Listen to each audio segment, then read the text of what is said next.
Hi, this is PatZi with a Z. Welcome to Joy on Paper Live, a program for writers and those who dream of writing, and for everyone who wants to know the story behind the book, or in this case, the story behind the poem, because my guest is William Huhn, and the name of his is Bachelor Holiday, and I am so happy to welcome him to Joy on Paper Live, because there he is. How are you? Hi, Patsy. So wonderful to be here. Oh, it's nice to see you, and I'm so happy. As I love poetry, and I have been a poet enthusiast for years, many years. But one of the things is that when I started my radio program over 10 years ago, it was so funny. One of the first things I did, one of my absolute first guests was Juan Felipe Herrera, the poet Oh, laureate at the time. He had hmm. just been selected. At the radio station, they were like so surprised. A poet? A poet? Why do you want a poet? I said, because I love poetry. Yes. And it's also becoming much more popular these days than people think. So I almost want to say, oh, you love poetry, a rarity, but it's not so rare nowadays. It's really made a comeback in the last few years, largely because of the internet. It can spread the word. That's it. Everybody is, I think people have discovered too that when we say a poem a day, it really is good for you. You stop for a minute, read a poem, and the nice thing about a book of poetry, you can pick it up, put it down, go back to it, find your favorite one, and then always rediscover. Sometimes you'll get a book of poetry, and I think a book of poetry is the best gift that you can give somebody. Instead of cards for holidays, and they don't last. People get them, they last a few days, and then they're gone. But a book Yeah. of poetry is a gift forever because they'll read one poem if you, particularly if you inscribe it. I have books of poetry. I have books from my childhood that people have signed. Yeah. I never I, throw out a book. That's why at one point I had 6,000 books.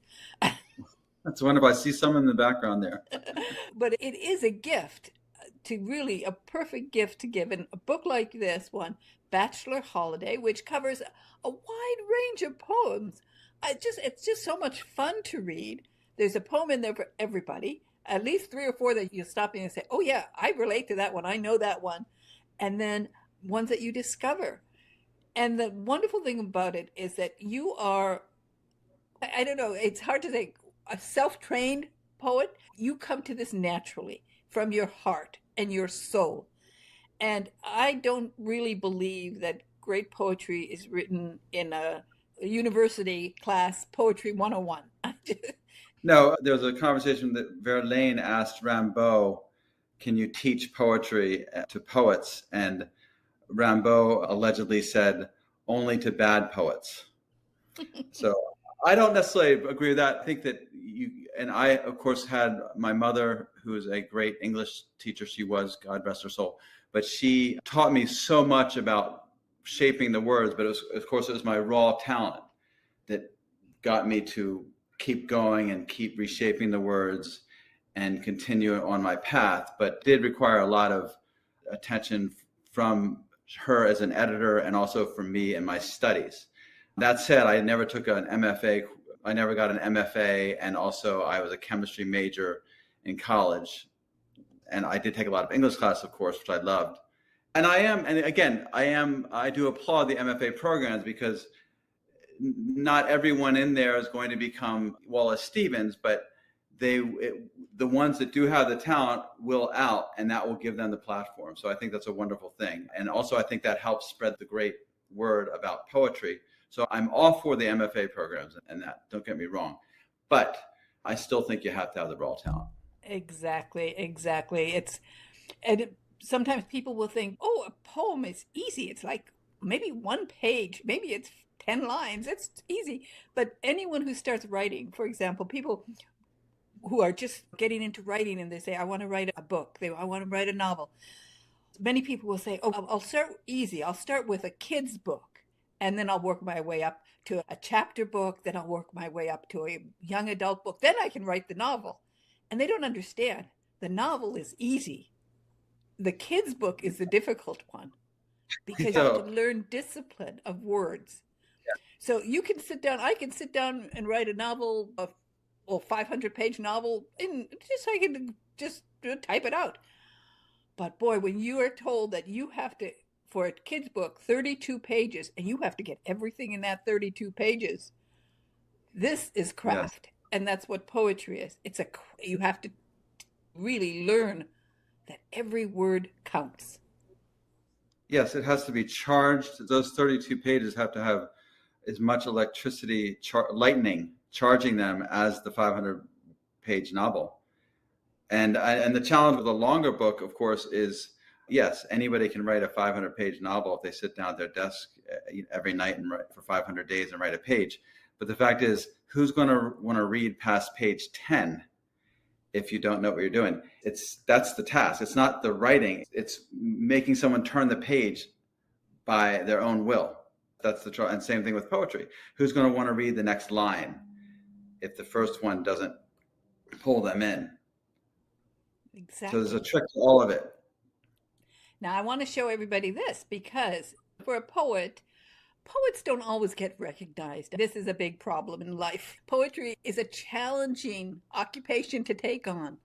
So when you actually are noticed and people pay attention to you, it's a big compliment. And you were selected as a finalist in the American Book Fest 2024 Best Book Award for Poetry.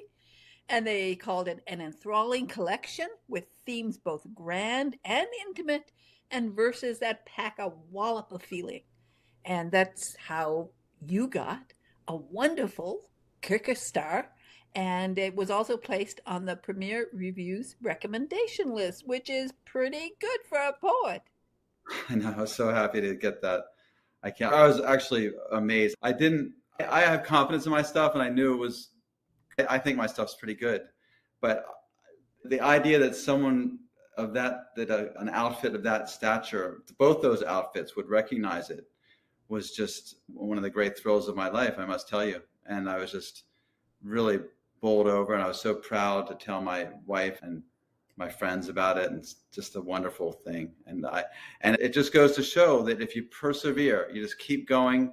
And if you're a writer out there, a young writer or older writer, it doesn't matter, whatever stage you're in, you have to just keep going, because if you have the talent and you just stalwart in your getting it out there, eventually you will get the recognition. It took a long time for me, and I had a lot of stuff in the little magazines, but then it just all came together in the course of the last year and a half with the awards and the book. So just keep going. I just can't tell you enough. Just keep going. Believe in yourself. Believe in your work.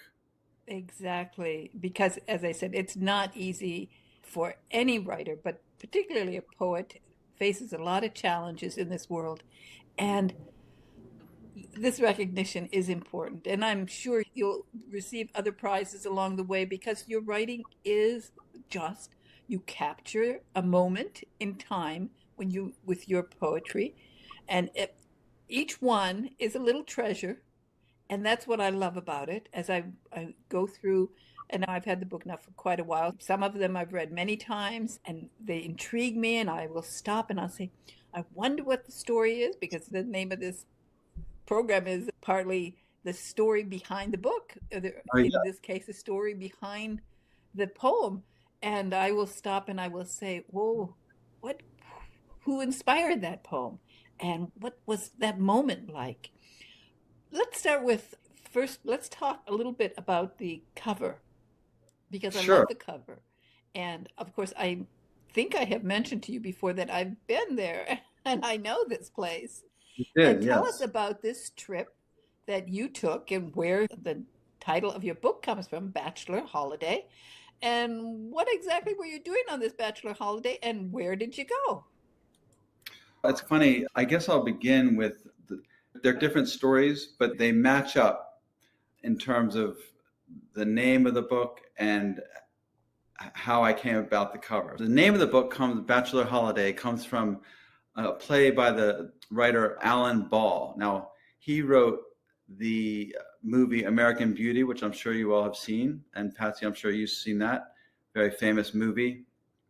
And he also wrote the 6 Feet Under series. Now, these were both groundbreaking. 6 Feet Under was one of the first sort of long series in a cable series in that format.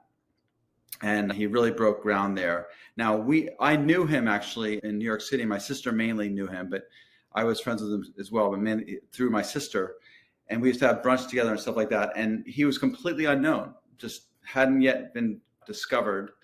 And he had written a play that was off Broadway, and it was a terrific play, and I saw it. It was just a wonderful, really funny play. And my sister, he didn't have a title that he was settled on yet. And my sister said, you should really call it Bachelor Holiday. And then I always loved that title. I just loved that title from the moment I heard it. But I thought it was the most perfect title I've ever heard. And then later on, when I was trying to find a title for my own book, I said, too bad I can't call it Bachelor Holiday, because that's the best title I ever heard. And my sister said, you can, because titles are not trademarked. His play is not even very well known. His other stuff is, and it just was a perfect fit. And of course, Alan, being a great guy that he is, would be just delighted to know that he's so big now, I haven't been able to tell him. I don't think my sister has either. But anyway, so that's where I got the title. And the reason it fit is because all the poems, if you really look at them, and I'm sure you can see this, they have an element in them that you could associate with that title. And also the development of the book as a whole has a sort of Bachelor Holiday, but not all the way a bachelor. There's a poem about a marriage with a king and a queen. And before he got married, his true love, first love of the Sun King, is called. But that Bachelor Holiday, you could say that the marriage itself was a holiday from his bachelorhood and of the time he was in truly in love kind of thing. All the poems have something to do with that. So now the cover, that's the Bay of Naples. It looks like a nice holiday scene. I picked that out because there's a poem in there called Cast in Herculaneum. I went to this city of Herculaneum. There was one of the cities, it's a sister city of Pompeii. And if you look, there's a volcano in the background, and that's Mount Vesuvius, which is the one that covered Pompeii in 79 AD and Herculaneum, the two cities. So that's why that perfect cover fit. I just love that painting. It's a Renoir. It's in the Metropolitan Art Museum. So there's no issue with that in terms of public domain at this point also.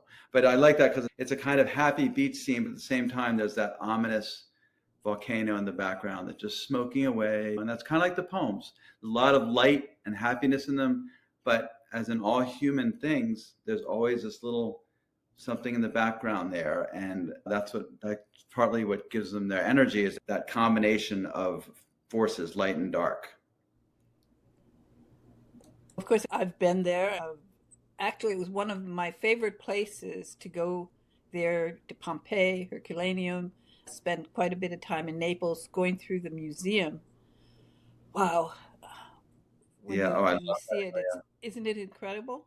I just love it. I could live in Italy in a minute. Exactly. It is fantastic. So, this trip of yours, where did it take you around? You took off from the States, and where did you go? And Well, that's the thing. So I was living in California at the time, and a lot of these, and I now live on the East Coast, but a lot of these poems have a sort of a West Coast feel, Big Sur / Southern California feel, summer fragment. It begins that way with sort of the East Coast. And then what happened is I was working in a lab, and I thought, I can't see just this is it, and try to write at night and stuff. I said, I need a good long time. I didn't know how long it would be. Of course, I imagined years. It ended up being a year. PatZi, I played the bluegrass fiddle, and I just thought to myself, I read a lot about it, and I realized that I could probably, and I was very well practiced by then. I'd been playing since I was 5 or so, and I played classical, then I went into folk music, and I was like, I could make a living. And I'd been in a few bluegrass bands, stuff like that. I said, I could go to Europe, make a living playing in the walk streets, the bistros, the squares, anywhere, restaurants. I'd go into restaurants sometimes and pass the hat around. And I just did that for almost a year. And I started off in Belgium, and I went all down through France and Italy, all the way, hit all the major cities in Italy as we go down the boot. Then I even hopped over to Athens and Crete for a while, and then came back and went back up the boot again, all the way actually to Brussels, and then flew home after a year. But the whole time I'd write during the day and study whatever language. I studied French and Italian, which totally helped my poetry to know different languages. And then I, at night, would go play and make enough to pay for my pension or my modest hotel, and I was able to pay my way. And it was just the most fantastic thing. And I came back, and then eventually I got back into chemistry again. But that really laid the groundwork for my studies as a poet and even a prose writer. And I was able from that to build. And without that, it would have been much more difficult to build up my repertoire of these poetries and my prose works. Well, no, I think that Alan Ball is actually a hero of mine. It is. That's wonderful. I hadn't known that. Well, I wrote 3 spec scripts in Hollywood, which were Ah, which were optioned and appeared in the Hollywood Reporter. That was pretty good, but I good. never, what happens in Hollywood so often, they go into turnaround, and they've been turning around for many years. They're like spinning there like a top. You never know. It's funny, but of course, You did that. That's quite amazing. Yeah. he, of course, gets an Oscar for an original screenplay. This is He's First pretty one. high up there. You can't get any higher in the screenplay I, writing world, and he's an amazing. I don't know. You have to send him your book, I certainly. know. Mary, my sister Mary, she kept in touch with him for a little while by texting and whatnot, but he's so big that I he know so big, but big guys like to be. It's needs. funny, even the big guys. And I remember I wrote a script for Debbie Reynolds, and Oh, yeah, and they love to be remembered. They sure. always love to be remembered, and yeah, and then they love to think about the past. So definitely, you send it to him. I'll figure it out. Yeah, I can. I have a friend who's a Hollywood agent, and I can ask him if maybe he can get his address. I'll first ask Mary again. I'll make Mary like really work on it, not Yeah, just. make her. This is No, because I this kind is of fun. lost. Yeah, I got lost touch with. I'll make her say, "Come on, Mary, do the Sherlock Holmes." And don't hesitate to ask him for a blurb. Yeah. He'll do a blurb. You get a Oh, blurb yeah. from him on Amazon. Hey, that's pretty Yeah. impressive. Yeah. He'll say that William has the same title as my play, and I like his book just as much. That's right. Or he says, "I'm going to sue him," and which will Yeah. really get you make. After I sue him, yeah. Oh, that'd be great. It would be lovely. That would get you the publicity you need. Good. Sure. Yeah. So Yeah. either way, you win. If he loves Yeah. it or if he hates it. Yeah, yeah, they can. Yeah, and if he sues me, and I'd win anyway because there, as I said, there's no trade. But but yeah, No, we're joking. We're joking. He'll love I it. He'll love it because I'm sure for him, I think he will be touched by it. So you yeah, definitely I get in like it touch because with him. it brings it back to his roots, his New York roots. Exactly. Yeah, They love to be reminded of their past, if it's not I know. too gory or I got to anything. do it. You're inspiring me here, PatZi. I'm gonna track him down. I'm gonna get on. This is something that every writer has to do, and this is unfortunately so often writers do miss these opportunities. I've spoken to other authors who have connections, and they never used them. They never even thought to use. It's not using. It's making somebody that knows you from some time in your past, from something that you did Yes, with them, or they like to be help you. They like to be part of the game. So sure. you're denying them that opportunity. If you don't, you contact them and say, "Look, you're important to my memory. I think about you, and I hope that you'll enjoy this book." So you have to do that. And everybody likes if they like to help you. And if I like it. I you like know, it. tell I could and even then sign. and then I will once you contact him, I'll contact him and tell him buy 100 copies of this book for Christmas and give them as gifts. That's Yeah, that would be a perfect plan. It exactly. really, it would really be. Yeah, and yes, Yeah, yeah, he should. yeah. Yeah, I'm gonna do it. I'm gonna do it, Patsy. You're inspiring me here. That's what you have to do. And of course, and I will tell you one of the important things that when I mentioned reviews on Amazon, you need reviews on Amazon. I'm sorry, but that's the nature of the business.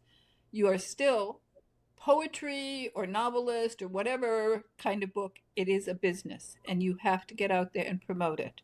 Doing interviews like this, where I'm like, not a lot of not a lot of people want to interview poets. First of all, they don't understand poetry. They wouldn't probably read the book. You have a limited number there alone of Yes. interviews. And Sure. then that I'm giving you time to read. You can read your poetry because what's the point of poetry if you don't hear it read? You have to hear it Yes. read. I love hearing poetry. I love the reading of poetry. And for all my listeners and watchers and viewers, it's really, think about it. If you could see John Keats reading a poem Imagine. today, this is why it's so great. So, bringing that on, let's talk about reading some poems for us. Okay? Sure. Okay, let's start with this one.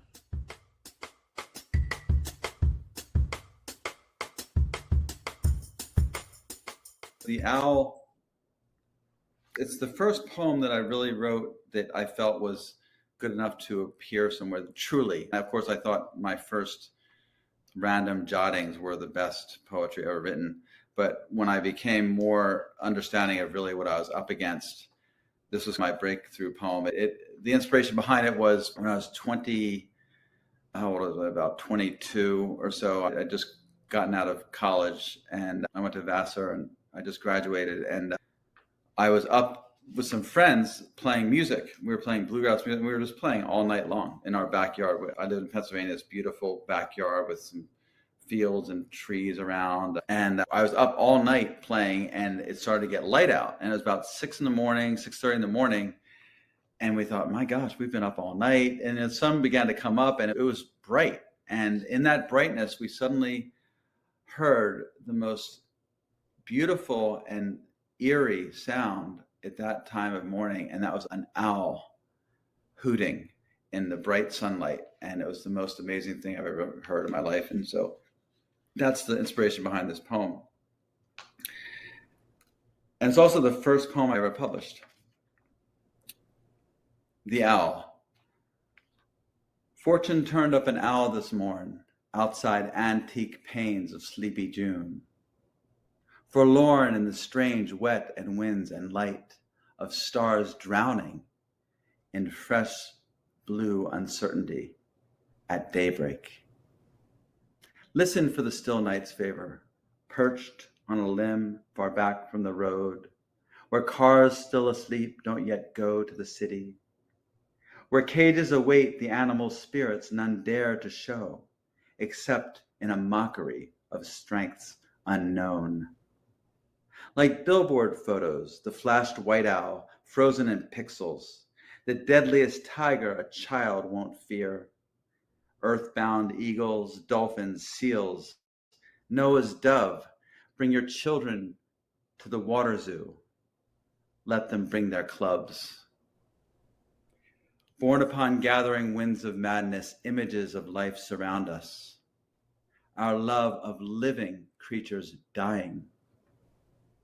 Before breeze and sun across the leaves turn the grounds to shadow seas, owl will find his hiding place. Dear to our soul, owl, dear to our soul, love returns like a child ghost who won't leave his parents alone. Yes. The Owl. Yeah. Yeah, that's it. No, that's a poem. That's great. Thank you so much. Thank you. It's really amazing because once I did a reading for a podcast called Poetry is Bread, and it's on, it's a Facebook thing that I was invited to read on. And she said, I need a video of you doing a reading I need a half-hour long video, and then I'll post it on my site, Poetry is Bread. And you can actually look that up. If you go onto Facebook, put Poetry is Bread and my name, William Huhn. I don't think you have to put Bachelor Holiday, just William Huhn, Poetry is Bread. And you can find that. And when I was in the middle of this reading, I did the 30-minute reading outside on my balcony. And as I started going into the reading, just before I did this poem, you could begin to hear just totally random. It it was becoming dusk, and that's when they start to hoot. A screech owl began hooting. It was the most crazy thing you've ever seen. It was like, and by the way, I don't always hear them. Like I've heard them maybe one or two other times in my life, but just at that moment, at the house we live in now in Piermont, New York, at that moment, it started hooting. It's the most amazing thing. It's uncanny. And when I blasted the reading out, I said that you guys have to hear this because it's not planned. It's not a soundtrack. It sounds like it. It's so perfect. It sounds like it. And it's yet totally unplanned. It's like can you imagine that? Eerie. It's positively eerie, but not surprising. No. In an odd way. It's almost because I think poetry brings in all the different forces of nature somehow. It's hard to say. It's a little superstitious, but I really do think it's not very surprising to me. It's just lovely to think about. Now, the next poem, of course, is going to be, it's different. And that's what I love about all your poetry. There's a lot of different types of poetry.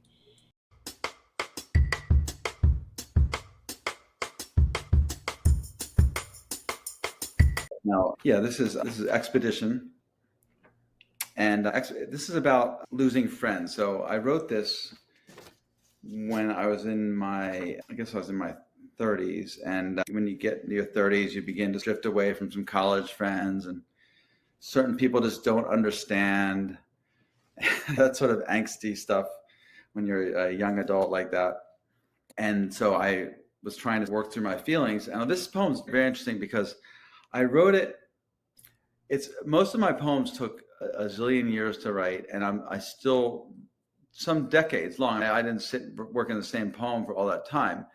But what happened, I usually write a draft and then I'll go back to it. It's never quite finished. And I think I have that 3/4 written poem. I should redo that. And then when I put the book together, I did a lot of stuff like that. Like I needed more poems in the book, and I was trying to put a whole manuscript together. So I found all these poems that had 3/4 of them written, and they were good, but they needed to be finished and whatnot. So some of them literally took several decades to write, 20 years. But this one I wrote in 3 weeks. It was 19 drafts or so. And the first several drafts are always handwritten. And then I eventually put them into the computer, type them up, and then I correct them a lot then. But this went through about 19 drafts, and then I was done with it. I never changed another word. It's the only poem that worked out that way. That just was not revised over the years at all. Expedition.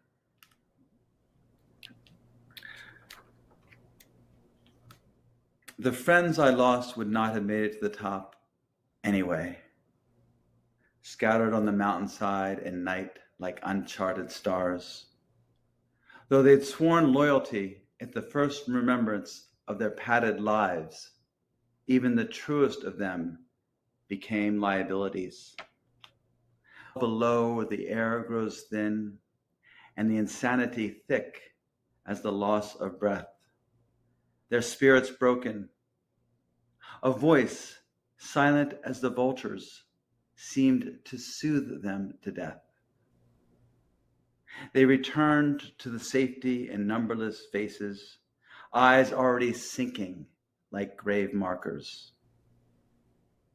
I saw the Lamb of God in the shadow of the scavenger's wing they fled, and I led my expedition of one far above those who wouldn't risk perishing in the blinding snows at the summit, where I kissed the place of rebirth.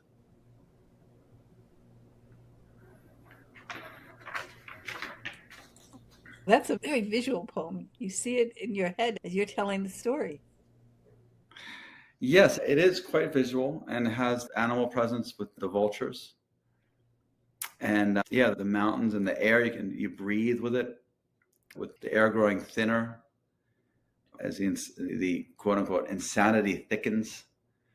But you keep going, and eventually you kiss the place of rebirth. But yes, now that poem, that's the first poem that I've had 2 poems on Verse Daily, which is a big breakthrough for me. And that was the one they chose. It was in the Carolina Quarterly, which is an excellent publication. And they chose that. Then Verse Daily chose it for their website.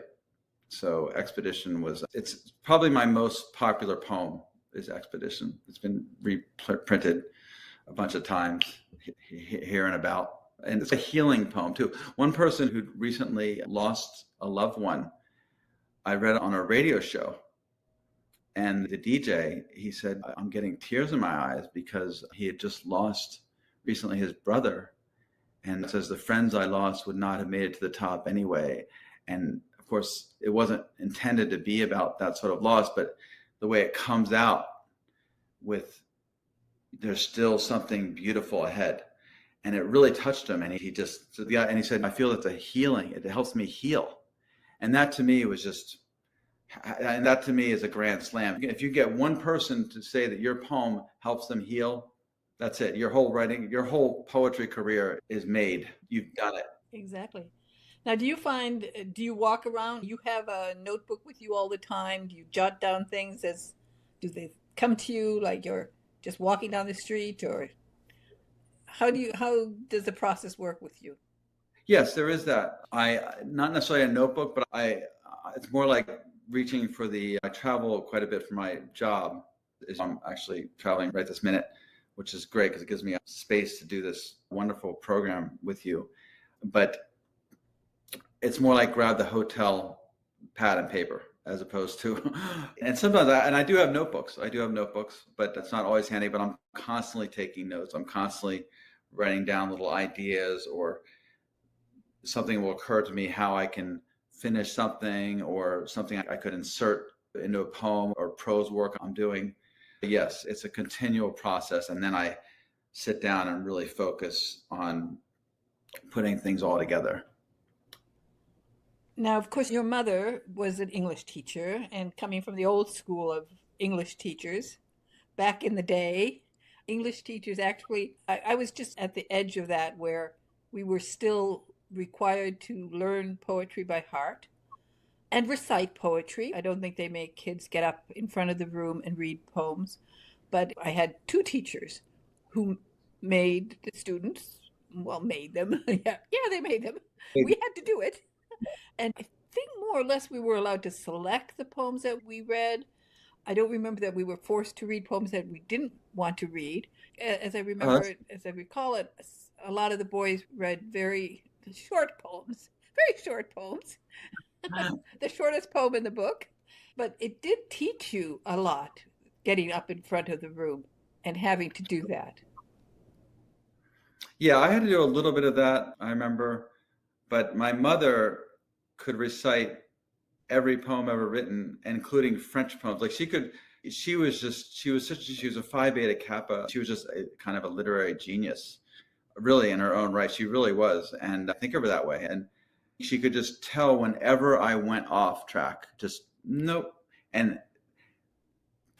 as I got older, I'd of course argue with her about I met this. She'd say, what about this? And then more and more she'd see what I meant. And eventually she sometimes would read something and just say, I don't think you need that comma, which is great. So I absorbed everything that she taught me. But she knew all the poetry ever written practically by heart. She had an unbelievable memory. And even when she was quite elderly, she could still recite things perfectly that she memorized in high school. I'm talking like French translations of Lewis Carroll.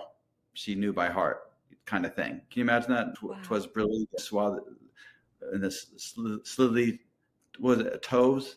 'Twas brilliant and the slithy toes. I'm misdoing it, but that in French she could recite, and she taught me to do that. So I know quite a bit of poetry by heart, and I think it's very important for poets to do that. It really brings the poem into your heart, and it's also a wonderful thing just to be able to remember a poem wherever you are and recite it for people if they want to hear it. But it's mainly that you yourself know the poem. And have you just done off-the-cuff recitals where you go someplace and you're inspired and start reading poetry or reciting poetry? There's been times when, at a family dinner, my people will be talking about stuff, and my aunt will say, William, recite a poem, and I'll recite a John Donne poem or something like that. Or I've recited for my children The Raven, which I have a lot of that As I have probably 3/4 of that by heart, things like that. Some Wallace Stevens stuff. John Donne, try and catch a falling star. Try and catch a falling star, get with child the mandrake root. Tell me where all past years are, who cleft the devil's foot. Teach me to hear mermaids singing, or to keep off envy's stinging, and find what wind serves to advance an honest mind. If thou be accustomed to strange sights, things invisible to see, travel 10,000 days and nights till age snow white hairs on thee. Thou, when thou returnest, wilt tell me all the strange wonders that befell thee, and swear nowhere was there a woman true and fair. That's part. Wow, you are the perfect guest. Everybody should invite you to dinner. My goodness. I just love it. I love that poem. So it just every word I love. So Well, just it would make you the perfect dinner guest. Absolutely. Yeah. Absolutely. Well, Talking about singing for your supper. Yes. That's my perfect. Of course, you come from a very literary family. You have a lot of background in your family with literature. Who else in your family was involved in literature? I think was it my father. Your father. What did he do? I can't remember Well, everything, the details of his background. Yeah, he was living in Paris as a young man in the late 40s and early 50s. And he started or took over the nascent beginnings of a literary magazine called Occident. And he ended up publishing some of the works of Henry Miller and Paul Valery. Paul Valery had died, but some posthumous stuff came down the pike that my dad put in his magazine Occident. And he ended up corresponding with Henry Miller. And I have a whole stack of letters and, in fact, manuscripts that Henry Miller corrected, and his revision manuscripts that he sent to my dad. Because, of course, back then you couldn't just put it in the word processor. They'd often send manuscripts that had corrections on them. Here, this is what I want to be the final version. And so I have these wonderful manuscripts of Henry Miller. And in something I wrote for the magazine Rosebud, a prose piece, I told my dad's story, and I got in touch with Valentine Miller, Henry Miller's daughter, who's right now living in Big Sur. Or not Big Sur, that's where Henry Miller lived, but right near it. She ended up moving just outside of Big Sur in Northern California. But she was very nice. I got in touch with her through her website. And I said, I'm writing this thing about our fathers, and I'd love to be able to quote some of the letters. I have about 10 or 15 letters that your father wrote to mine. And they're quite good friends by the end, really good friends. And Henry would ask him to do little favors for him over there, go see a friend and whatnot, drop in, pay his respects to certain friends. And of course the publication, and there was even unpublished stuff in these manuscripts I had, because things that he just crossed out, big X, but they were beautiful passages. And I incorporated some into this prose piece that appeared in Rosebud. And Valentine Miller was so kind, and she and her brother both agreed, yeah, use what you want. And that's wonderful. And then I sent it to her, and she just loved it. And both of them wrote me back. And it's just a wonderful thing to know I could get that all these years later, get in touch with Henry Miller's daughter like that. That is an amazing story. I hope, of course, you've sent Valentine and her brother each a copy of this book. Oh, I certainly did. I sent an actual magazine, not just the PDF, just the real thing. Yes. Yeah, no, send them a signed copy. Oh, yeah, Bachelor Holiday. Yes, I think I did. Actually, I did. I sent her. She's mainly who I've been in touch with, but I could send another for her brother. But I did send her Bachelor Holiday, and she wrote back and said, with graciousness, yes. Okay. Ask her if you can use that on your website, because that would be very nice. Yes, that's a good idea. Yes. Very good idea. I'm always full of ideas for promoting books. I hadn't done. You're right. I could put that. Yeah, she wouldn't mind. She's really nice. No, and probably if you asked, she would do a review on Amazon for you. Sure. Now, excuse me, this is what you are supposed to be doing. Always thinking about promotion. That's what you have to do. But But that's it good. is impressive. Your father is impressive. His life is impressive. And you got a heck of an impressive family. But for me, I think the greatest thing is that I think I'm going to title you the perfect dinner guest. I'm going to crown you. I'm going to make you a crown, the perfect dinner guest. Anybody, anywhere in the country, you want somebody over for dinner, you just want a nice evening, go ahead and invite William Hearn because That's one of he the will. great compliments I've ever gotten in my life. I Wow, got to tell you, PatZi, it really I'm going is. to make a crown for you. Absolutely. Let's do one more poem. And Sure. I think this is it.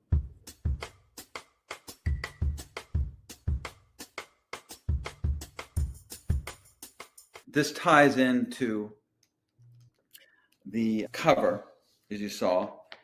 And as I mentioned, Mount Vesuvius erupted in 79 AD. And I went to the city of Herculaneum, and Herculaneum and Pompeii got covered. And I saw everyone seeing the images of the frozen people look like they've been frozen in stone.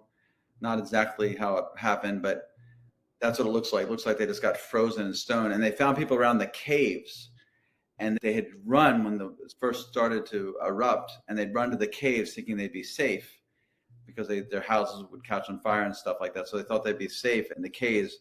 They weren't, because there was so much ash and cinders and everything that it covered all the caves and everything. It's just a terribly sad story.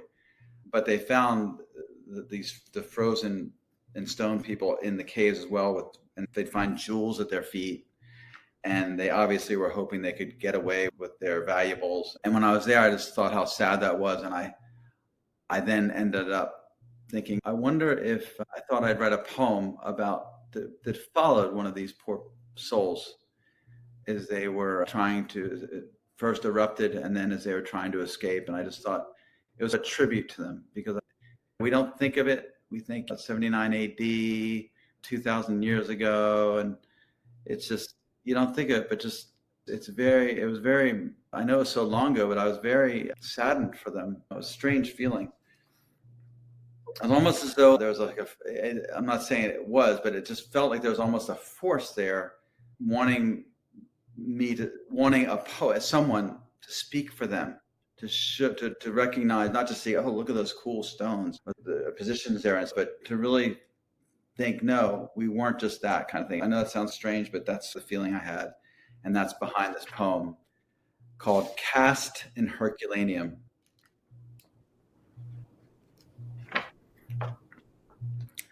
Cast in Herculaneum.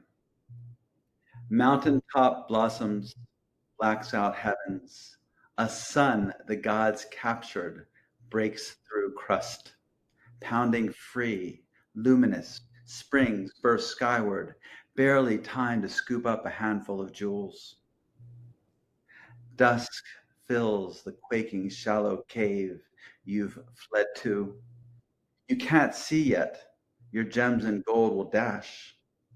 It's a lesson poorly learned before a hot snap of rock melt and smoke fall hail taps fears untested till now in the light of heart. Outside, the vision of pretty spider leg flows in the night, fills eyes hollow, skin your knees praying. The authors of Birdsong may believe your promise to live for others, but there's no time or anyone to give to. The heaviest cloud drifts, snow, dust, and ash off shores and on distant plains of Africa, whose heatscapes would have felt arctic to you in your cave. Colorful stones lie near sandaled feet, your hold lost, breath taken. A rough mold catches you crying a prayer God's alone heard. Have them count as somebody.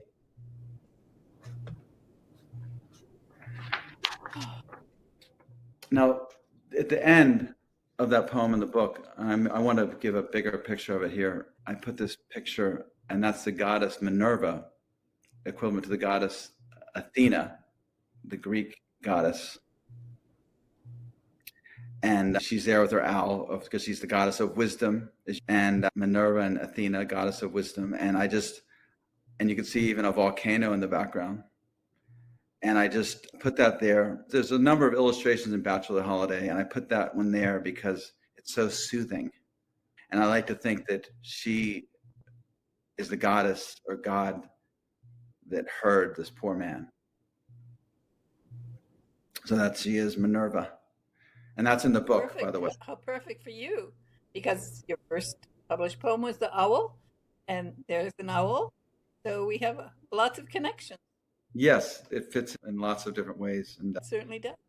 it's a beautiful picture. I got it from an artist on the web. I just met her scanning her different stuff and looking for pictures, and I just hit it, and I got in touch with her, and she was delighted to know it would be in a book and stuff. So that's really neat for her too. Yeah, it's really great. Perfect. But meanwhile, I just want to ask about one poem before we leave, just because it intrigues me and I'd like to know who inspired it, what inspired it. And that is a poem called The Diarist. Oh, yes. What now? I've gone back to that one. I've read many of the poems over and over, but for some reason I visualized it a little bit, reminded me a little bit of my grandmother. And so who inspired this poem? Yes, The Diarist, that's a very interesting poem because it's an esoteric inspiration. At first, I wasn't really thinking about a specific person. I just thought about the idea of writing a poem where you're writing something about writing a diary. So you're writing something about writing without saying. A lot of poets will write something that's about certain being a poet.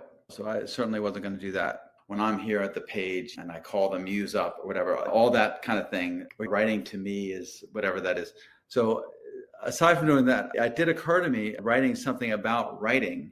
And so I thought, what about a diary? That would work. And then it ended up being, though, something, I think partly anyway, about my mother, because my mother, she met my dad in the 50s and they were young, and she didn't have and then she had children. She had me, a total of 4 kids.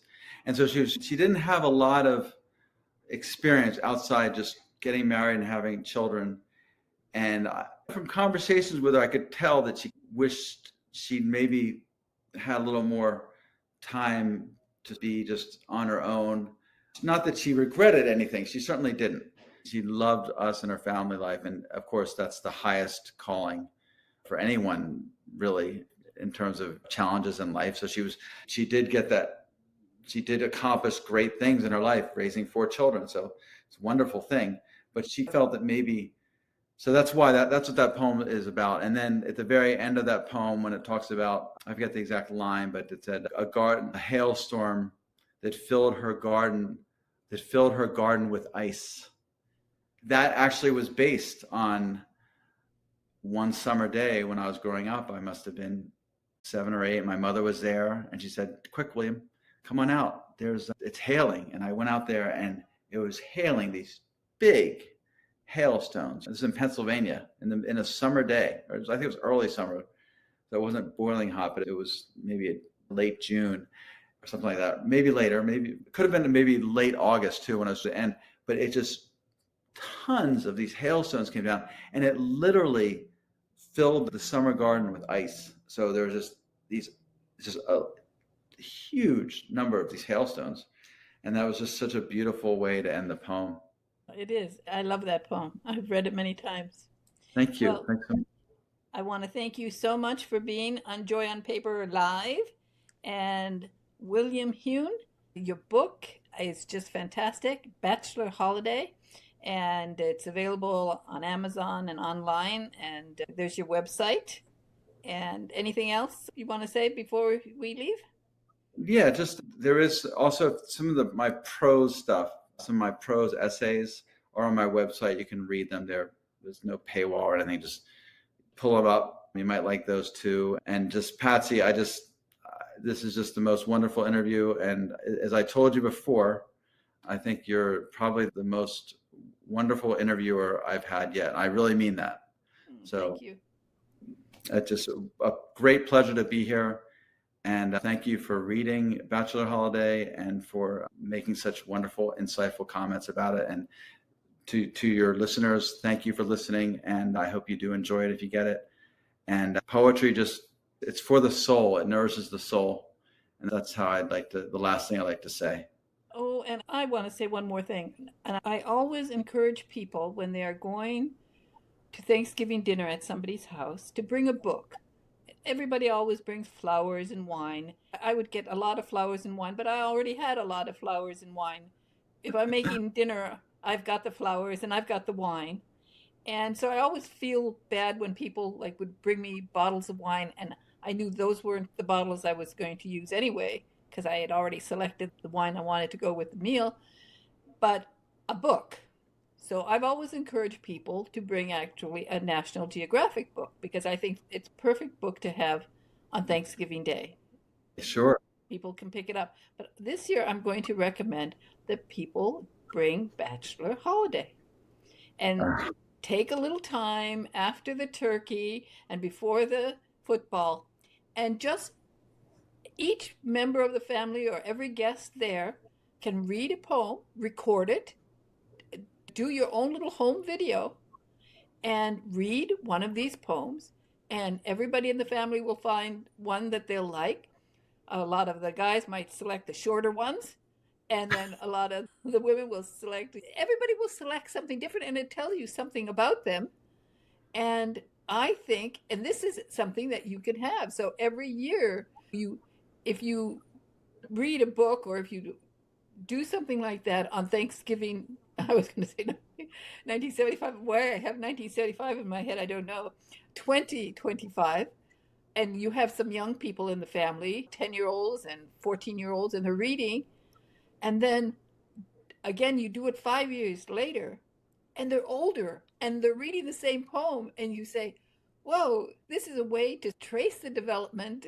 And of course, the older people will get older, and it's just a fun way to make Thanksgiving that few hours there where you're resting your tummy before you start in with all the stuff. Yeah.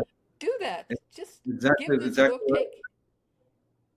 Yeah, it's so true. And I one time bought everyone in the family a book of poetry at Christmas. I gave them something else too, maybe, as you said, a bottle of wine or something like that, some perfume. But I bought everyone a book of poetry, not my own book. It wasn't out yet. And there was this beautiful little buzz about it. And everyone was so interested in this.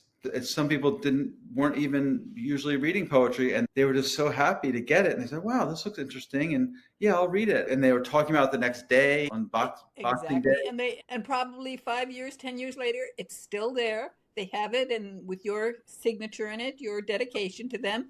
And it's something you save rather than just a card that you buy at the supermarket or give a book of love, give a book of poetry. That's what I say. That's right. Yes, that's a very good idea. And Thanksgiving is a good time for it. My publisher actually puts out Blaze Vox Books. He puts out a Thanksgiving poem every year on his website. Okay, Jeffrey, we will promote it for Thanksgiving, okay? Thank you. Yes, thank you, PatZi. Okay.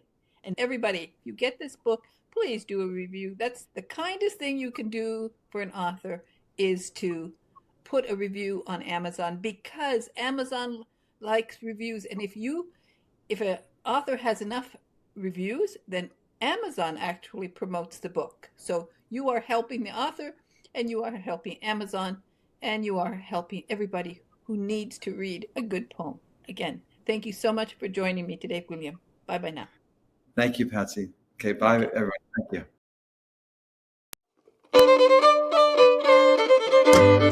you.